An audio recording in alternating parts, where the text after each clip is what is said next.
It's been very eye-opening, and when you're at the start of it, you say, okay, I'm a parent. I've got 3 kids, who are wonderful, who are, everything every parent could want, and then your child's born with Down syndrome, and you sort of look back and you say, okay, what's going to change? How's it going to change? Is it,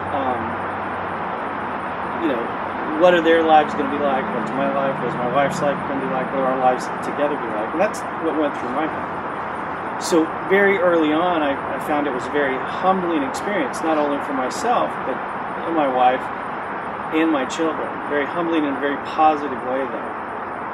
So my kids immediately, from what I saw, embraced my son and everybody around him and everybody they met with a disability name. Okay, they didn't look at children with disabilities as gee whiz.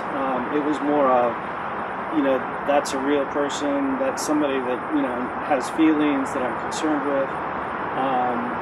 How do I interact with them? For instance, my son. My eldest son was on a senior trip outside the country. And we heard about this secondhand, but the resort they were staying at, there was a child with Down syndrome there and his family. And my son immediately gravitated toward them at a meal one time and just immediately interfaced. Talked to him, sat down next to the child, communicated with him.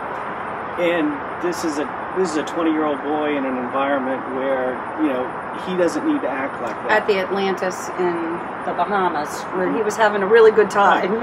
And so you look at things like that and you say, okay, this is great. This is the way life should be, because imagine if everybody acted like that.